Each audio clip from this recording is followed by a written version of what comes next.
बंधुओं, ये श्राद्ध का समय है और श्राद्ध के समय पर कोई उत्सव नहीं होता। तो ऐसा रूप बताते हैं कि जब श्राद्ध काल होता था तो ठाकुर जी और प्रिया जी, किशोरी जी और ठाकुर जी दोनों मिल नहीं पाते थे, क्योंकि बाकी के दिन तो कोई ना कोई बहाने थे, उत्सव ब्रजमंडल में मनते ही रहते, तो प्रिया जी और ठाकुर जी दोनों मिलते ही है। लेकिन जैसे श्राद्ध के समय आते सारे उत्सव बंद, तो श्री जी वहां विरह में, यहां ठाकुर जी विरह में, और दोनों को विरह आतुर देख करके यहां सब सखा और वहां सब सखियां मन में विचार करती इनको कैसे प्रसन्न करें।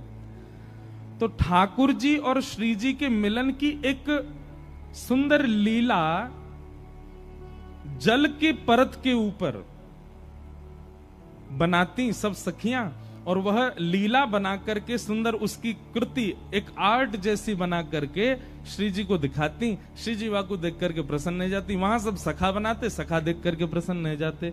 इस प्रकार सांझी उत्सव हुआ। फिर सांझी में और भी कथाएं आती हैं कि ठाकुर जी को पता चली कि श्री जी को सब सखियां सांझी बना के दिखाती हैं, तो एक दिन ठाकुर जी भी सखी बन के पहुंच गए, और सखी बन के गए, और श्री जी के मन में जो चल रहा था, श्री जी ने अपने मन में विचार कर रखो कि आज अगर श्याम सुंदर मिलते तो उनसे ऐसे मिलती, उनसे वह कुंड पे मिलती, वह सरोवर पे मिलती, ऐसी पोशाक पहन के जाती, ये पूछती, ये बताती।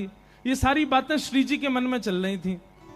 तभी सब सखियों ने कही, बोले अरे श्री जी, एक नई गोपिया सांझी बनावे आई। वो गोपी नहीं, ठाकुर जी थे, लेकिन हमारे लाला पे छोरी बननो बहुत बढ़िया आवे। हमारे लाला पे कछु आवे चाहे नहीं आवे, लेकिन लाली बननो बहुत जोर को आवे। महाराज तुरंत अपने केश खोल लें, ने काजर सो लगा लें, होठ तो लाल लाल है ही है ठाकुर जी के, एक ऊपर से चुनरी ओढ़ लें, नीचे सुंदर लहंगा सो पहन लें, पामन में पाजेब। अच्छा, हमारे वृंदावन बिहारी लाल को देखो, वृंदावन में बिहारी जी की पोशाक देख करके कहीं से लगता है कि पुरुषों की पोशाक है ना।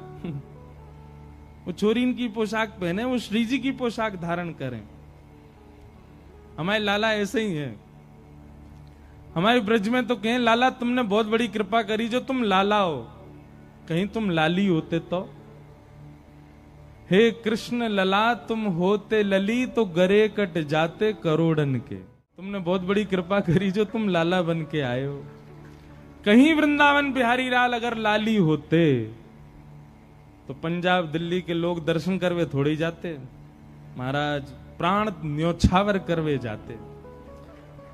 अभी हम प्राण छिड़कते हैं ठाकुर जी पे, लेकिन कहीं लाला अगर लाली होते तो महाराज प्राण त्याग ही आते हम सब।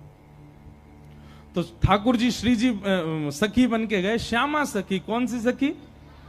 श्यामा सखी बन के गए ठाकुर जी, सांवली सांवली सी सखी। अब श्री जी ने कही, हां सखी बनाओ कछु। तो ठाकुर जी ने सांझी में वही लीला बना दी जो श्री जी के मन में चल रही थी, जो अभी हुई नहीं है। श्री जी विचार कर रही थी, अगर मिलती तो ऐसे करती, होतो तो ऐसा होतो। श्री जी जैसे ही देखवे के काजी आई, अब सब सखीन ने देखी, अरे ये तो बड़ी विलक्षण सांझी बनाई है। लेकिन श्री जी ने जैसे ही देखी, जैसे वस्त्र श्री जी ने मन में विचार किए वैसे वस्त्र, जैसे जैसे जैसे पीछे को माहौल विचार किया, ऐसी कुंज होगी, ऐसी नदी होगी, ऐसे ऐसे वृक्ष होंगे, ऐसे पुष्प होंगे, वो सब बना दिए। ये सब देखते ही श्री जी ने श्यामा सखी को, अरे श्यामा सखी ने अपना मोड़ो दिखाइयो। और जैसे ही ठाकुर जी को मुखमंडल देखो, नेत्रन में गाड़ करके श्री जी ने जैसे ही देखो, महाराज ठाकुर जी कितना छग में भेष बना लें, श्री जी यदि एक क्षण से ज्यादा ठाकुर जी के नेत्रन में देख लें तो ठाकुर जी सब आपो भूल जाएं अपनो। मई मूर्छा सी आ गई ठाकुर जी की तो। आहा, जब देखी वृषभानु जाही, बिच उठी हूक, वंशी रह गई हाथ में, फिर न लागी फूंक। इसीलिए हमारे वृंदावन में बहुत सारे कारण हैं। उनमें एक कारण यह भी है कि बिहारी जी में, राधा वल्लभ जी में, राधा रमन जी में श्री जी जो हैं वो घूंघट करके कायकू बैठी हैं। अगर श्री जी ने घूंघट ऊपर कर लियो, अगर श्री जी ने घूंघट उघार लियो, तो लाला यो ना खड़ो रहेगो, यो खड़ो रहेगो। उनको ही देखते रहेगो, क्योंकि श्री जी कोई निहारना ठाकुर जी का परम सुख है।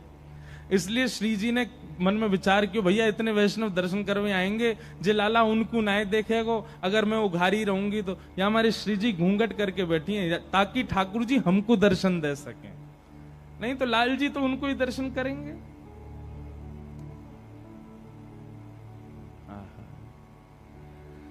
तो ऐसी सांझी, सांझी का मतलब चित्र के द्वारा श्री जी और प्रियतम के मिलन को सखियां बनाती हैं, क्योंकि इन 15 दिन ठाकुर जी का श्री जी का मिलन हो नहीं पाता श्राद्ध की वजह से, इसलिए सांझी उत्सव होता है। ऐसा भाव रखा है कि हम कथा में सुनते हैं कि कितने सारे रसिक जनों को भगवान बात करते हैं, उन्हें दर्शन देते हैं, जैसे कि कुमनदास जी, सूरदास जी, माधवदास जी।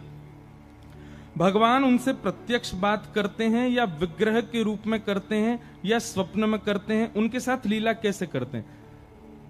ठाकुर जी प्रत्यक्ष दिखते हैं उनको, हमें आपको अदृश्यता लगेगी, लेकिन ठाकुर जी वहां बैठे होते हैं, उनके सामने बिल्कुल विग्रह प्रकट होता है।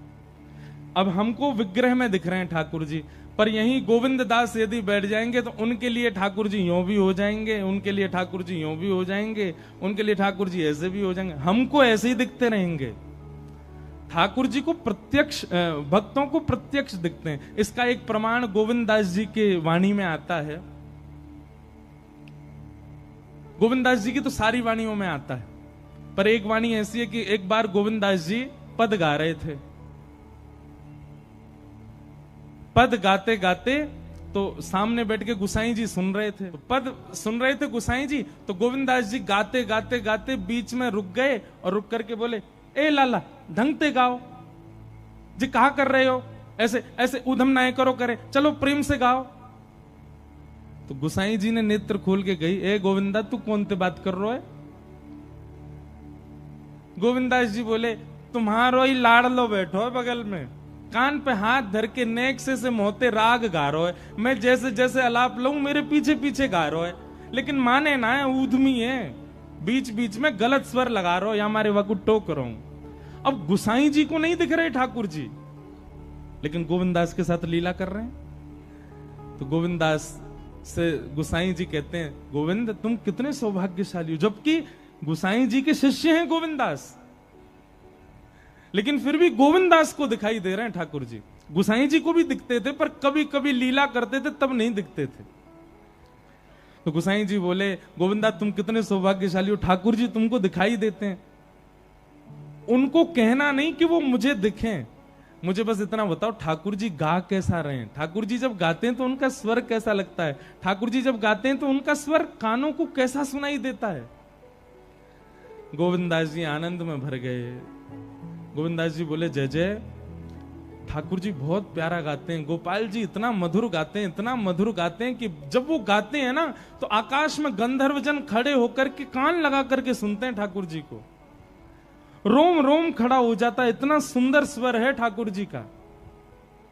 पर गुसाई जी बोले, पर मतलब कोई कमी करें? बोले नहीं, ठाकुर जी बहुत मधुर गाते हैं, पर हमारी श्यामाजू ठाकुर जी से भी मधुर गाती हैं, किशोरी जी ठाकुर जी से भी मधुर गाती है।